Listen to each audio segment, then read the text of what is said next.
That front is. Good morning, Brian.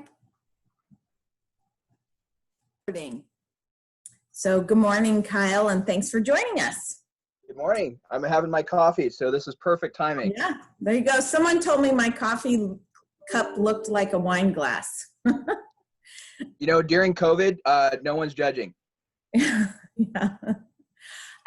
So everyone, Kyle Johnson works for Jamestown S'klallam Tribe. He is the executive director of the Economic Development Administration. He also serves on the S'klallam EDC Board of Directors, and he is a stalwart advocate for business growth across our county, and has been responsible for, in the fairly short time that he's been in this position, he's really made a big impact on the business lines with the tribe. And so he's got an interesting background, which Kyle, if you'll share that first, and then kind of talk about the business lines, and hopefully not just the ones that you are primarily responsible for, essentially as their CEO, but then also the other business lines within Jamestown Tribe. Thanks so much, Kyle. Yeah, I can do that. Thank you. Well, so to begin with, I've been with the tribe now for a little over 4 years. I work over for the tribe's Economic Development Authority. It's organized as a political subdivision of the tribe. It's a really interesting organizational structure because it allows us to have the tax advantages and the contract advantages and some of the other things that a sovereign Indian nation has just because of that status. But it also allows us to function more like a business and to create new businesses that are profit seeking. And so I really get to work in this interesting place and get to enjoy the best of both worlds. Before this position, I was an entrepreneur. I started a small tech company that we got investment out of Silicon Valley from a startup accelerator that's really well known. It's called Y Combinator. It's where like Dropbox and Airbnb also came out of there. Our company didn't become anything close to that. And so most startups fail. Ours did, but I learned a lot in the process and what it means to be an entrepreneur, and I really found a passion for it. And so this job allows me to be an entrepreneur on a daily basis, but without taking all the risk. And you know, get to stay home with my family and work in a community that I really love. Before that, I was in healthcare management. I've got a master's in business administration, and then I've got a certificate in healthcare management. So I actually used to do a lot of like what Daryl Wolf and Eric Lewis do. I was the director of operations for 2 hospitals in Central Oregon for several years, and involved with healthcare management. And that's what led me to become an entrepreneur, because I thought, you know, I think I could do this a little differently. And then before that, as Colleen, as we've talked about before, I had a career in the military. I was in the Marine Corps for almost 6 years. I did 4 tours, 3 combat tours, once to Afghanistan, twice to Afghanistan, once to Iraq, and then went to Southeast Asia. So I've kind of got a plethora of experiences in multiple fields, and now I get to work for a tribe, and it's really great because I get to work in a lot of different things every day. If there's any questions along the way, feel free to do a raise hand or interrupt me. I'd be happy to talk. I'll give you sort of an update on what we have going on at the EDA, and then I'll do as Colleen suggests and tell you what's going on with the tribe. So we have, under the EDA, we've got a construction division, JKT Development. We have a self-storage company, Carlsberg Self-Storage. We have a tower building company that we started this last year called Jamestown Tower, LLC. We've got an internet service provider. We service contracts throughout the state of Washington called Jamestown networks. And then we also have we help oversee the tribe's cannabis operation, and which is called Cedar Greens. I mean, just very different things to be involved in. Cannabis, for example, I didn't know anything about cannabis over the last couple until the last couple of years, when the tribe decided to compact with the state of Washington because it had become legal all around the reservation. And so the tribe decided that they were going to compact and get into it as well, as there were some advantages there. And we built what I think is the best cannabis shop in the state of Washington. We did it a little bit differently. We actually have a pharmacist that we employ who will do naturopathic consults. That's for people who are looking for not just gummies and stuff like that, but maybe like hand creams for arthritis. So we took a more naturopathic approach. And so our customer base over there at Cedar Greens is actually wider than just folks who are looking for recreational cannabis. It's for folks who are looking for medicinal cannabis. I think we created a really good holistic environment that makes it more accessible for both types of customers. So that's a lot of different things to do. It's, one day you're speaking internet, the next day you're speaking construction, and the next day you're speaking self-storage and real estate or whatever. Those things have kept me busy. We did this last year in Blinn. We built a cell tower. So if you're used to having your calls dropped in Blinn, that doesn't happen anymore. We call it, you can get 5 bars in Blinn now, and that's because of Verizon is up on the tower. T-Mobile will be up there soon. We're negotiating a contract with them right now. AT&T, if you're unfortunate enough to have AT&T in this community, I don't know what to tell you. We still haven't been able to get anywhere with them, but T-Mobile looks like they're coming up, so that's really good. And those seem to be the 2 major carriers for our community. We saw it was a little harder than one might think to build a cell tower. We learned a lot in the process, and what the tribe does a good job at is we take what we learn and then we try to pass it on and monetize it sometimes if we can. And so I reached out to a couple industry partners and asked them, I said, hey, could you guys partner with us, and could we actually go build towers elsewhere if there's other Indian tribes who need our services? Because we think they would. And sure enough, within 6 months, we ended up having we had $1 million contract to put up 2 cell towers in Eastern Washington. We're building those as we speak. They'll be up before the end of the year, and we're already looking at another 2 towers. And we're talking about expanding nationally right now, which is really interesting. I've had, over the last 48 hours, we've had conversations reaching out to tribes, helping them build cell towers and improve not just telecommunications connectivity on their reservations, but also broadband by putting up point-to-point fixed wireless systems. So yeah, interesting stuff. I'm glad the CARES money that's coming out right now for COVID, it has been exposing what they call the digital divide. In Indian country, it's not really a digital divide. It's more of a digital chasm. And so think about folks not, having to work from home or trying to protect tribal elders, who are very few in their amount, and a lot of smaller tribes, and kids trying to homeschool, how difficult that is in just a regular community. And a lot of tribal communities, it's nearly impossible.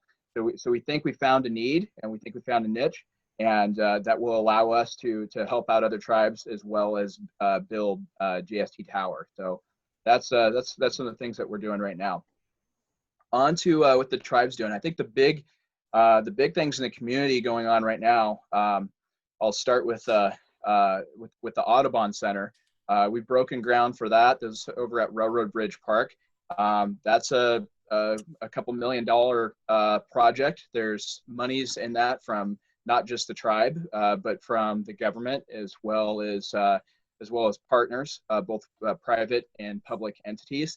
Railroad Bridge Park is a just a beautiful place over in Swim, crossing the Dungeness. I get a count sent to me every month that tells me how many people have crossed the bridge over there. And I've just watched those counts. They just keep going up and up as more people visit the area during the tourist season.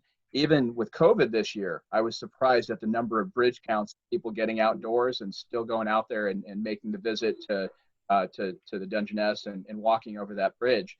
So the new expansion is going to be fantastic. It's going to bring even more folks over there to really show them what a fantastic um, uh, uh, place that really is. They've done a really good job with that facility. They've got bird watching programs for kids.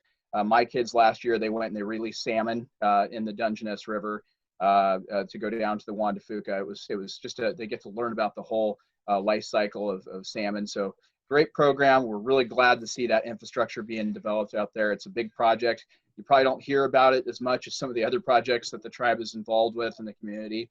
But it's probably one that it's kind of not nearly as controversial. It's kind of just a win-win all the way around. I don't think we've had anybody against it. Go ahead, Colleen.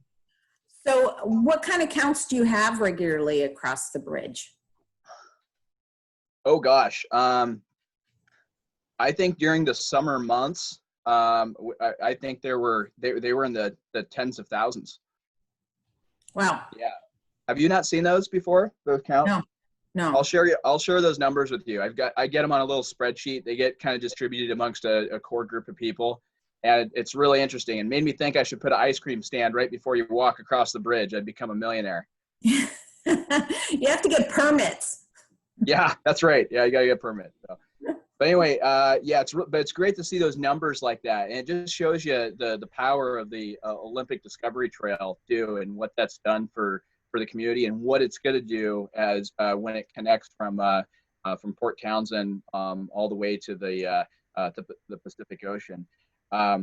You already see a lot of riders and walkers on it, and the tribe has been involved extensively in helping get money as well as do the work on building out that trail. It comes right through tribal campus.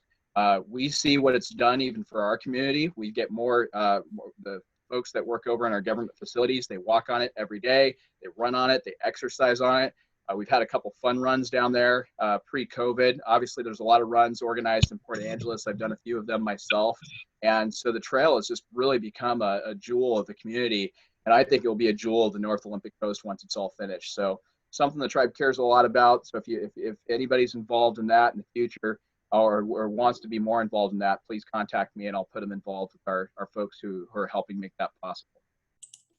So Kyle, can you put, I don't know if it'll be easy to you after we move on to other things in the second half, but if you could put a link in, if it's those counts are online, that would be really cool.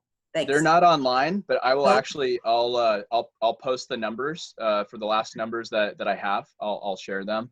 Okay. And if anybody has anything else that they want to see from anything I've talked about, let me know. I'll be happy to share information. So I just yesterday, in anticipation of this conversation, I wanted to catch up on the hotel. I usually go to hotel board meetings at Seven Cedars. I haven't been for the last couple months. COVID really changed a lot of things for a lot of folks. And so I was really just trying to keep my own house. And we went from, having some really great growth targets this year to just survivability. And now we're back to growth targets. And so it's been a nice transition, but it created a lot of stress for our internal team for a while as we tried to figure out how to work remotely and how to make things go. I remember, sorry, this is a personal story, but my wife in the month of April, when everything was shut down, her brother lives in New York City and he got COVID and he got really sick. And Governor Cuomo was calling they're like, we need help here. People, I think it was like 1,000 people a day at one time were dying. And so my wife jumped on a plane and she worked at a COVID-19 hospital in the Bronx, New York for a month. And so I was at home with my 3 kids and my 6-month-old foster son for a whole month trying to manage businesses as well as manage kids and hoping Anna was okay while she was away. So COVID is something that we take very seriously, but also I think we both have somewhat of a clinical perspective on this. And so we also look at it in terms of, balancing out economics and being, smart about opening up and, doing the things that you need to do, physically distancing, wearing masks, sanitizing your hands, but, shutting down everything for all time is something that we haven't, that's another subject, but I just want to let you know, we take a very pragmatic approach to that. But anyway, talking about the hotel, I wanted to check on numbers with that because I knew people were going to be interested. So when the hotel opened, yeah, numbers were way down from what our original projections were. Of course, they were going to be. You know, we were opening in the summer, but it was the summer of COVID-19, and so the numbers were much lower. What we found, though, and this is really great, is that we have really climbed up considerably since opening up. We're getting more people visiting the peninsula. If you've been over to the casino or you've been to our restaurants over there, you know we take precautions, a lot of COVID precautions, glass sometimes between some of the I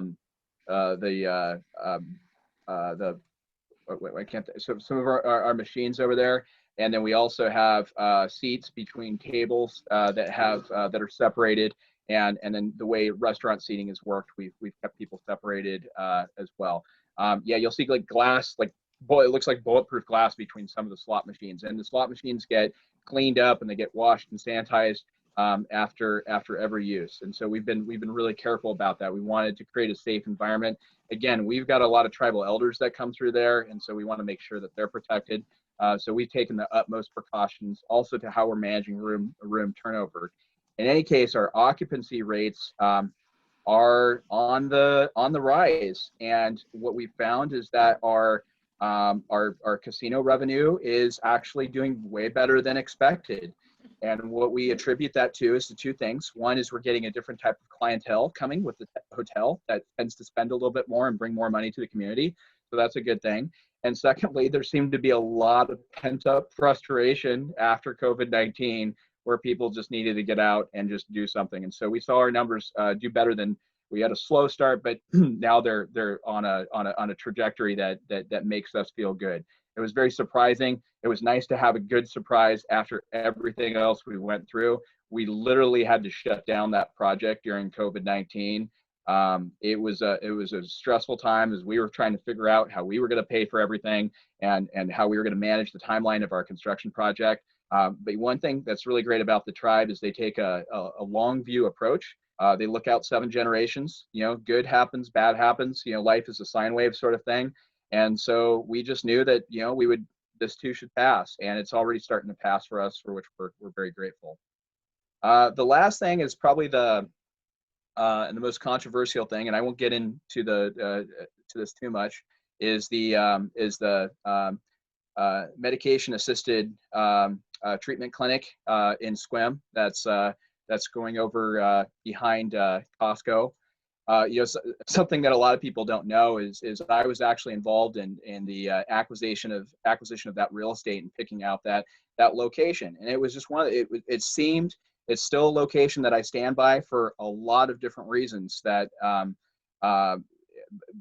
because of it's central on the North Olympic coast, it's behind box stores because of the infrastructure is there, because of the zoning that was there that allowed for the type of facility that we were putting in.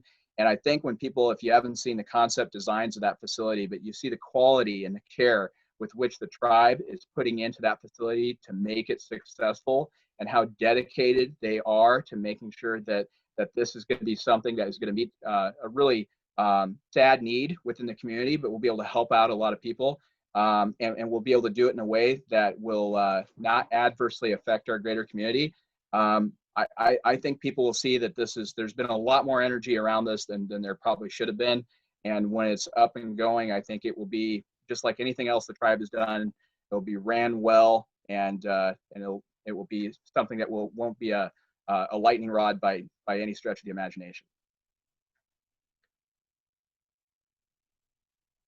So Kyle, can you talk a little bit about what Jamestown Excavating's doing? And then also, of all the business lines that you manage, which one do you think has the most potential for big growth? Oh, that's a great question. So, man, they're also different, and I'll tell you how they all could turn into different things. So Jamestown Excavating was never a very big company. I don't know if people are aware of this. We were, when I first came to the EDA and JEX fell under me, we only had, I think, like 3 employees at the time. It was really small. And it was basically an excavation company for the tribe to do small scale projects whenever they came up. And that's why the tribe actually started the company, was because as the tribe was going through growth stages, they needed to have access to dirt work services, and going through the bid process and trying to get contracts, for small jobs was really quite painful. For the bigger jobs, it was okay because JX didn't have that capacity anyway. But if we had a tribal elder that needed a garden fixed, or we had a pipe that needed to be looked at over at Tribal Center, and we couldn't get a contractor there for 2 weeks, and we had water leakage, it was a problem. And so that's how JEX got started, was to meet that need. So it was a really small company. Now we're a very different company. I think we're close to 15 employees right now. That's happened in just less than 3 years. We've got a full administrative staff, estimator, project manager, superintendent, division manager. We've got a lot more equipment than we had before. As we tried to do bigger jobs, we needed to scale up and get more equipment. And so we've grown 3x in 3 years. And I think that we're going to, hopefully we could continue on that growth trajectory as long as we see more, infrastructure projects along the way. We know that there's going to be more federal funding because of COVID coming into the community or we anticipate there will be, for improving infrastructure projects, kind of like the bypass on the east side of S'klallam. That's something that we'll try to get involved in as it comes up. We got involved in the Port Angeles Waterfront Center project. We were really grateful for that job, and working with Chris Fiddler and his team. Great project. We wish them well and hope to continue to support their growth. And so we're seeing that company grow, and it's been great. Construction companies are tough. It's really tough to find talent. That is the hardest thing for us. Finding workers, skilled operators and drivers who can do the complex jobs that we're starting to be involved in. It's tough, and we have a great benefits package, and we pay really well. We're very competitive. We're a non-union company, and we don't ever plan on being a union company, and that makes it a little bit more challenging sometimes. But I would say our wages and the benefits package that we offer are competitive that what you would get over at the union with the union company. But I think as long as we see more construction companies in the community, JX is going to grow. As far as which could be the biggest thing, I am always surprised at what works. The tower thing, when that idea happened with me and a guy who worked for a company called LDC Technology on a napkin, like literally a Starbucks napkin, Pioneer Square in downtown Seattle about a year ago. We scratched out how this might work. And then 6 months later, we get a phone call, and then 72 hours later, we have a contract. It was wild. You just never know what's going to work. And now we're actually looking at building towers around the United States. And I'm interviewing telecommunications consulting guys who could come work for JNet for 6 months. So you just don't know what's going to work. Same thing with cannabis. We've actually looked at getting involved in research and development for pharmaceutical companies using cannabis for some of the regulatory hurdles that we're able to get through. Helping actually take cannabinoids and do R&D projects on them in conjunction with pharmaceutical companies to make new pain ointments or new medications for irritable bowel syndrome.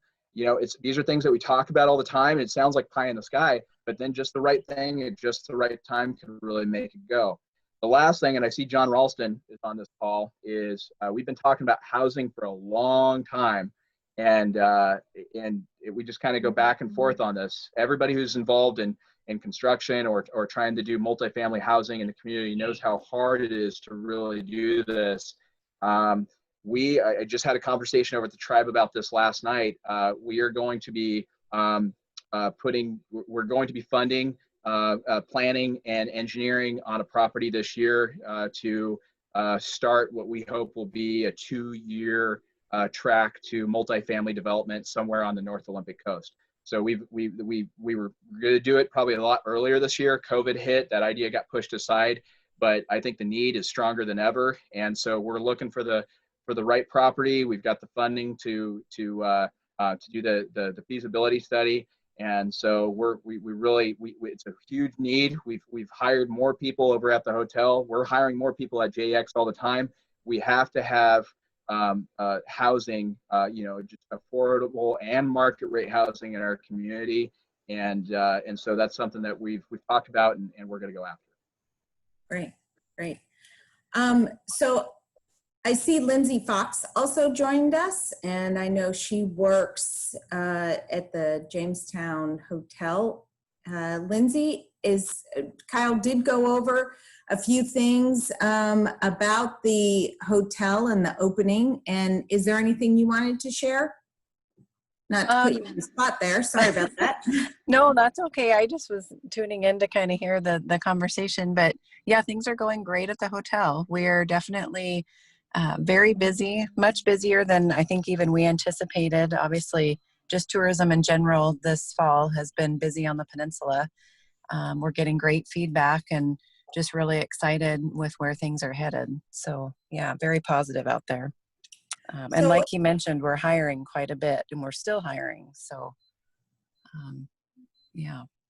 So Kyle or Lindsay, what are the total number of employees now that Jamestown has in total? And how many job openings do you have, if you happen to know that? Oh, wow. That's a great question. Lindsay, do you know the answer to that? I don't. I know I can get that information pretty easily from HR. And my numbers that I would guess on are really only hotel specific. So yeah, so I think when I looked at it last year, when I was doing I needed that data point for something. It was over, we were the second largest employer in the county, right behind Olympic Medical Center. I think with over 2,000 employees, I think getting close to that. With the hotel opening now and with some of the other new businesses, I know that number has gone up. I would be happy to actually get that number and share it back with that group. I know it's something that people watch, and I'm kind of curious to see what it's done after COVID. I should tell you, this is legit, is when COVID happened, we laid off over 500 people. It was really hard. Over 500 people were laid off. We had salaried employees, folks who were furloughed. We had temporary wage cuts put into effect, and we've still put our performance increases on hold for not all of our business lines, but for some of them going into this next year. So it was, we really felt the brunt of that. So we're in a different situation than we were before, and I'll actually be curious to see what those numbers are, and be happy to share with this group. How many of those folks have been brought back now? Any idea there of the 500 that were initially laid off? Yeah, I think almost all the tribal government people have now come back. Lindsay, can you speak on the hotel side? Yes, we've brought pretty much everybody back with there's a small exception of folks that aren't comfortable working for whatever reasons around COVID. But almost everybody we've been able to bring back in some capacity. Mm-hmm. Great. And so, don't know if you want to talk about this one, Kyle, but the seafood business opportunities the oysters in Port Townsend, and there's a lot that you guys are doing there. Yeah, and I'm sorry that just kind of slipped my mind. I was actually in Port Townsend yesterday. I had we were looking at hiring somebody to lead that project up for us. It's a gentleman from Seattle who is formerly trained sommelier. So he's a wine expert. He's ran and started up several restaurants of the caliber that we kind of want to see in Port Townsend. And so like oyster wine bar type thing with really well presented, put together dishes. And so we were looking at there's two buildings that we're looking at in Port Townsend right now as possibilities for this operation. And it will have a tribal motif. We want to create a farm to table experience. So this project is happening in conjunction with another proposal, and that is to put a FLUPSI, a floating upwelling system, at Point Hudson. It's basically like a small barge. In this case, it's about 80 by 20 feet length and width. It's not they're not huge, but they are different compared to what probably folks over at Port Townsend have seen before, where it will be in vicinity of where the small restaurant is going to be. In addition to being a restaurant, it'll be a seafood outlet. So folks will be able to go over there and buy their fresh crab or oysters or salmon or what have you. Some of those will come from tribal fishers. Some of them will come from other fishers just to maintain supply. But it's really cool because there's a long history in Port Townsend with the tribe, and it's not necessarily there's some good things and there's some bad things, but the village of Katai was what is now modern day Port Townsend. The tribal village was burned down, and the tribal citizens were forced out, and they were pushed into tents where Point Hudson is today. And they were literally doing commerce and aquaculture, back then, just to survive. And so the history in Port Townsend of aquaculture and the tribe's been doing aquaculture there for a much longer time than they haven't been. And over the last 100 years, basically, they haven't been. And so we're trying to bring not just aquaculture back to Point Hudson, but tribal culture as well. There's a totem pole downtown, right next to the Northwest Maritime Center, that we dedicated last year, right on Water Street. We've got a canoe that has gone into the Northwestern Maritime Center, and we plan on doing some canoe carving exhibitions. And so it's logical that we would have, some sort of seafood operation there as well, where we're sharing both the tribe's culture as well as the bounty of harvest. So that's a project that's in place. It's been in the newspaper. We're working on it now. Aquaculture always gets a little, it could be a little bit controversial, but the way the tribe does it, I think we do a really good job at balancing out environmental sensitivities and needs with economic realities, and we try to find the balance, and I think we do a pretty good job at it. And you also have 2 Flupsies at the John Wayne Marina currently.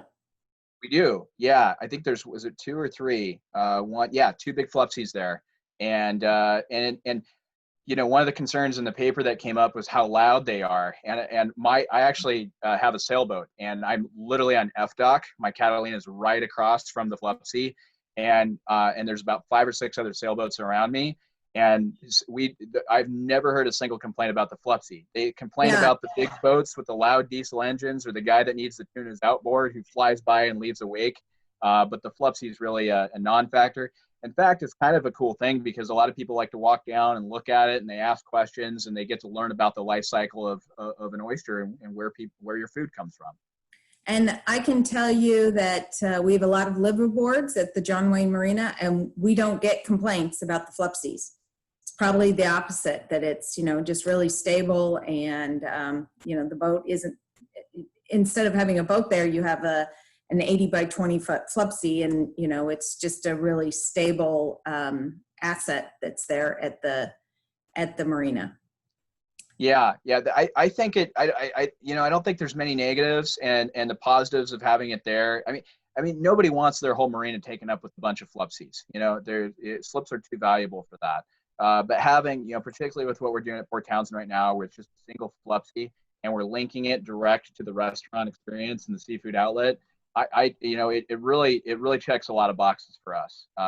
And I think it's something that the community will appreciate.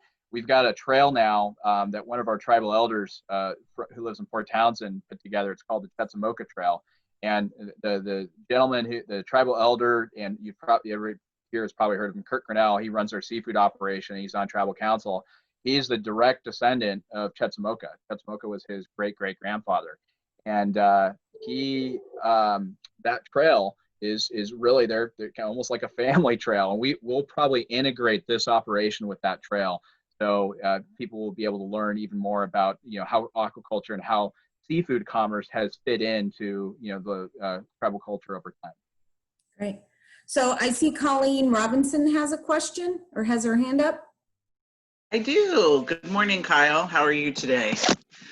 My question is about the housing that you mentioned. Yeah. Will it be rental housing or rental housing and affordable home ownership?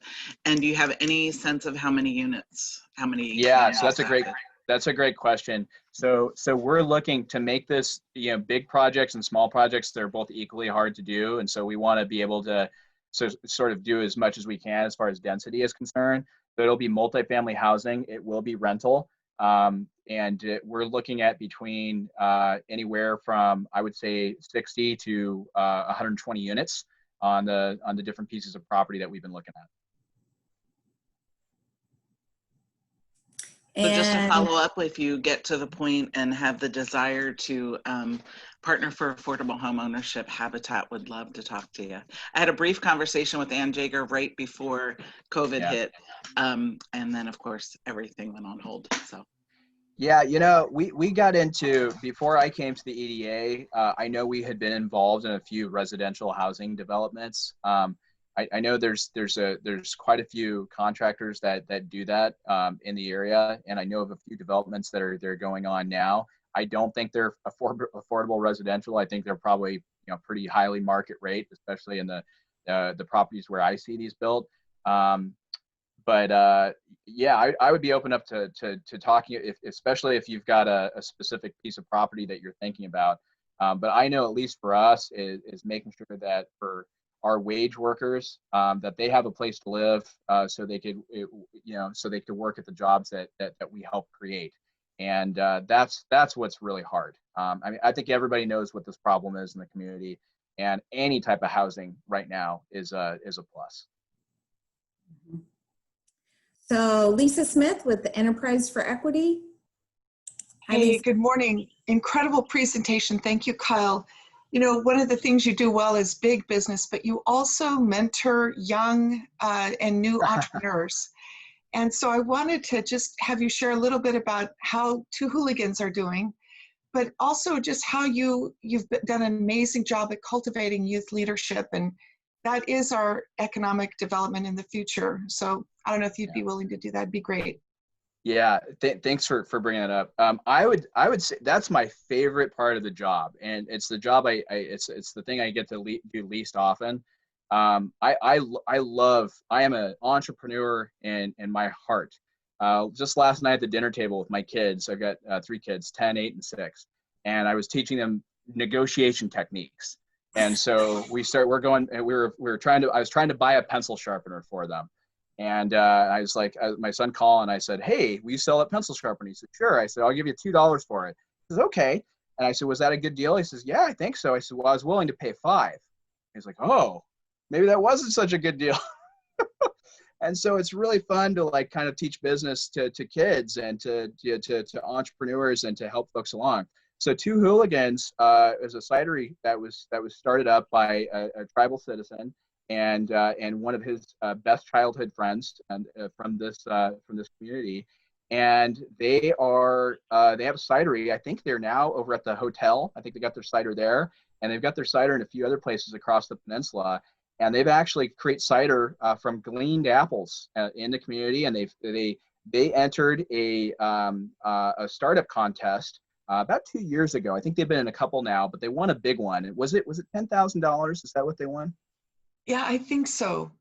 Yeah, and so that was really important for them. But more important, I think, than the funding was the boost of confidence that it gave them, that recognized them as a legitimate business, and going from a dream and sort of a passion to actually, wow, we could actually make this business work and work for the community, and that's what it's starting to become. And so those guys came to me, and I helped them with their pitch, and I helped them with their business plan. And I asked them, I said, "Do you guys want to hear you want me to be nice, or do you want me to be real?" And they said, "We want you to be real." So we went. I remember when I was pitching to Silicon Valley investors in California, it was brutal. It was so hard. But anyway, we went through these exercises, and I worked with them for a couple weeks. And when they went out and they did their pitch, and I saw the crowd getting into it, and then I saw their product getting sampled and people getting excited about it, and then they won. It was great, and it set a great precedent for other tribal citizens and younger folks in the tribe, as well as around the community. So I love working with tribal entrepreneurs. I don't get enough of them, and so sometimes it's just telling people, having a hard conversation, saying this is not a business, it's a hobby. And if you want to make it a business, this is what you have to do. I see Colleen nodding because I know she used to do that in her former job a lot. Probably in this one too. Yeah, I used to have to tell people that had existing businesses, this is not a business, and you put your life savings in, and Yeah. you know, this is what you can do with your assets, but no one's going to pay you to make $25,000 a year to work, you know, 60 hours a week. Yeah. Yeah. No, it's so, you know, it's this balance between is being really empathetic, but having a little tough love and being realistic. And I like it. I think it's great. And the real fruits of our labor are when you see Two Hooligan Cider, you know, start to become a real business and a real operation that's known on the peninsula, and you see they get their product in a place like Seven Cedars. So yeah, that's pretty cool, and probably my favorite part of the job. Thank you for that. Thank you. Does anyone have any questions for Kyle? If so, go ahead and chime in. Okay, if not, I'm not hearing anyone. I just want to take a moment, well, first of all, to say thank you so much to Kyle and Lindsay for joining us today. But also, I wanted to take this opportunity to talk about the grants that are available that are out on our website right now. And we talked about this a little bit before we got going, so it'll be a repeat for some of you. But that right now we have 2 different grant programs that are available in the link that I put in the chat box, and they're a total of $14,000 for small businesses. One is for businesses that qualify if their household income is below a certain threshold.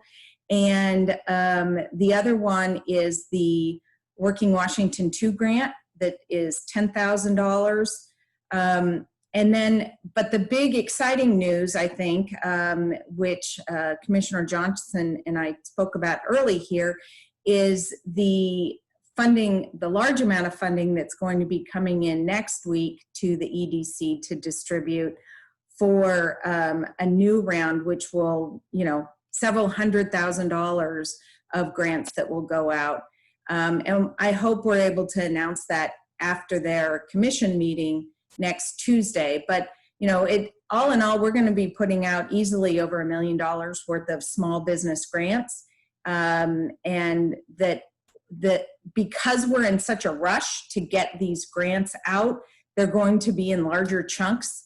And we'll see if they are reimbursement based or whether they are just, you know, the Working Washington 2 grant that we have, the 10,000 one that is out right now, that we have $145,000 to distribute, and that's not reimbursement grant based. It is just a grant that we're able to distribute to businesses. And we've got people from the 3 chambers. The cities have appointed one person. We've got a nonprofit on the selection committee and someone that knows a lot about childcare.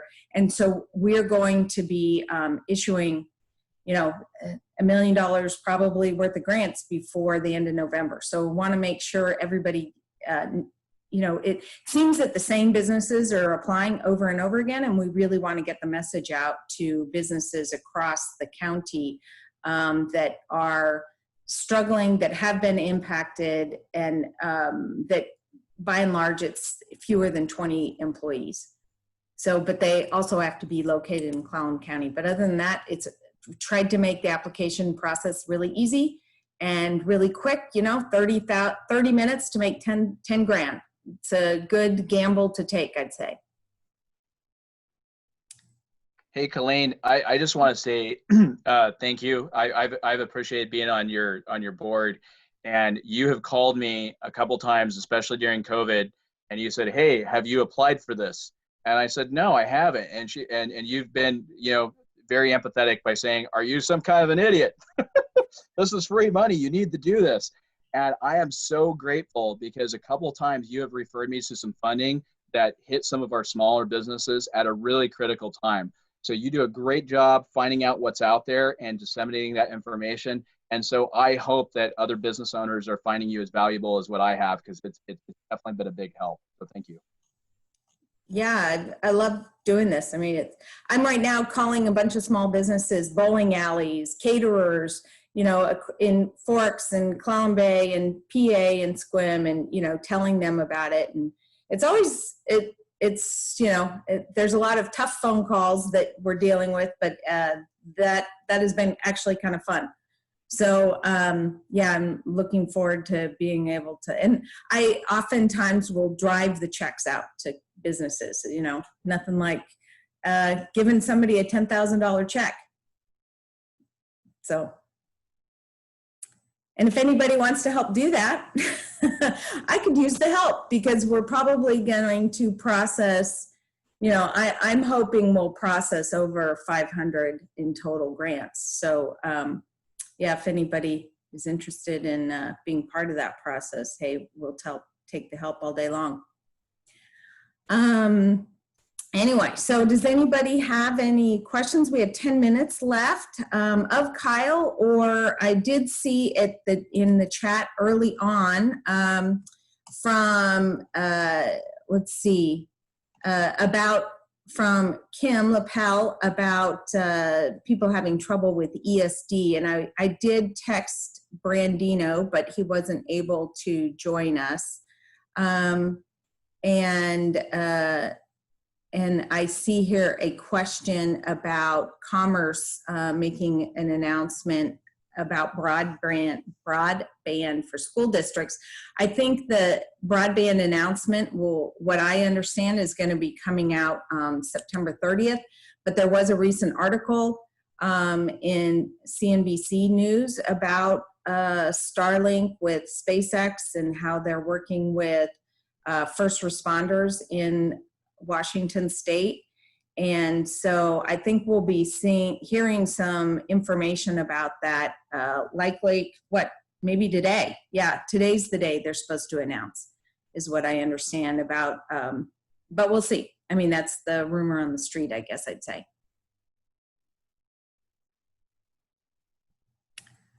So, hey, Colleen.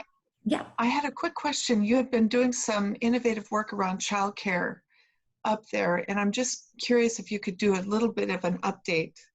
It's so critical for business right now. Oh, yeah. Well, and I think Randy can speak to that too. Randy, are you on the Prevention Works Board?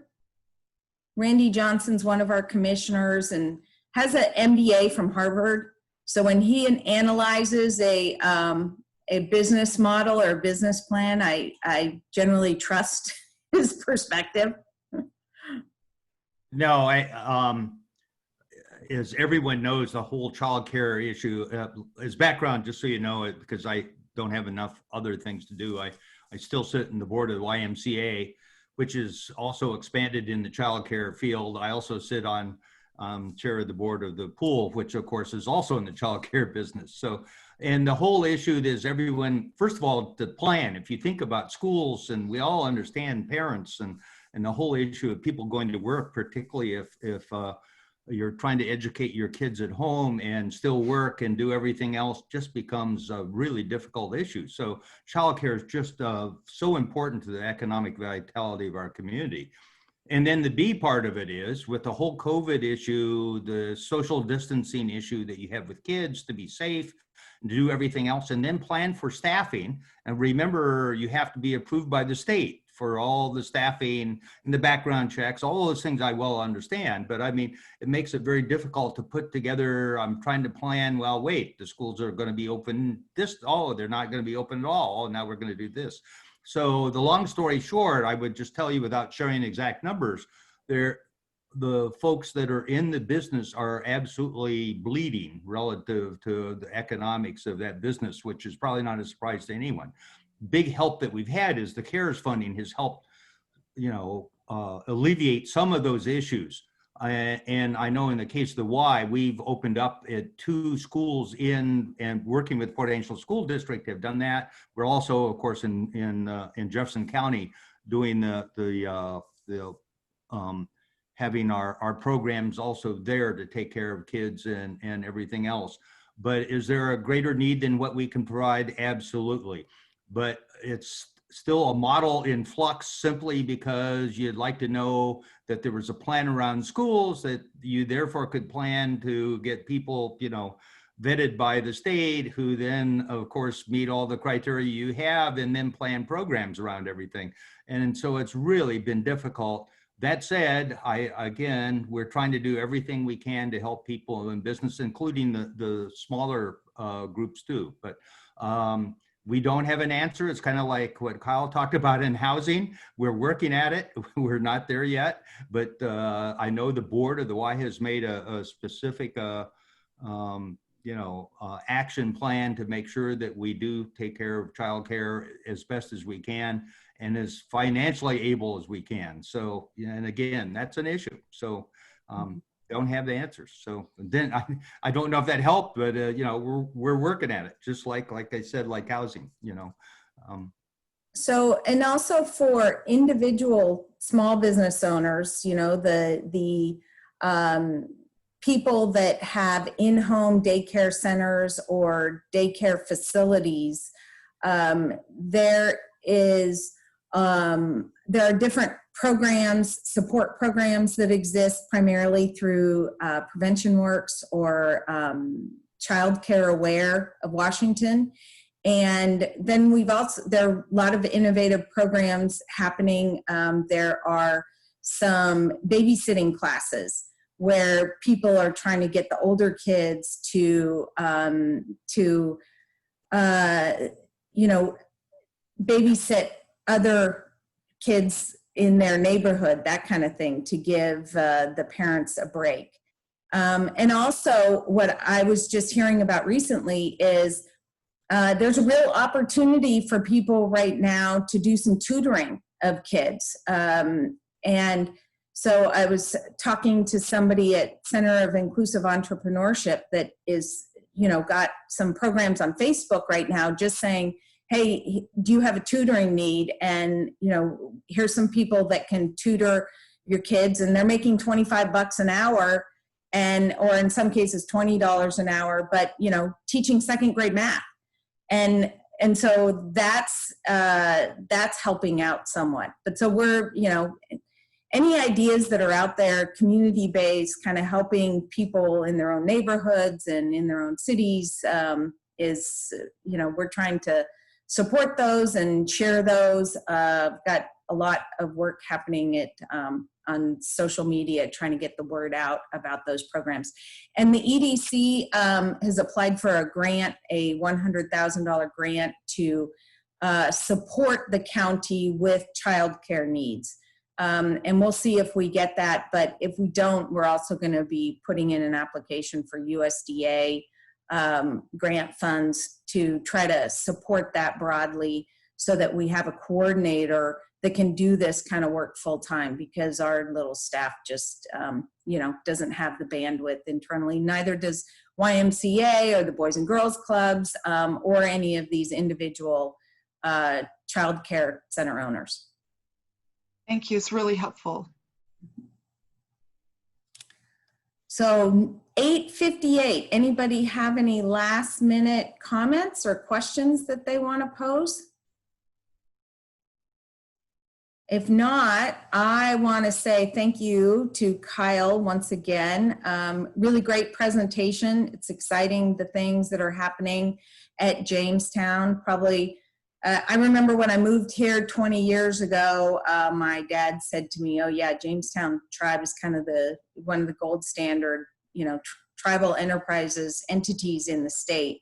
And it's just really exciting to watch the innovation and watch the growth of the business lines of Jamestown, because that's always been my area of interest. Thanks, Colleen. I appreciate being on today. I put my contact information into the chat. I know, we're a small community. Sometimes people have questions about what the tribe is doing or what they think or how things are. And from a business perspective, if anybody ever has any questions or they just want to stop by and talk, our offices are over in Carlsberg.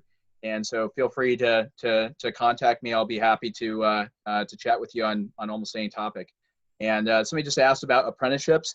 We've never had a formal apprenticeship, but we hire young, it's mostly guys in construction, young guys all the time who we're willing to train, pay for them to get CDLs. We have sent multiple people to get advanced training on equipment or on different types of project management related to construction. And we are willing to make that investment.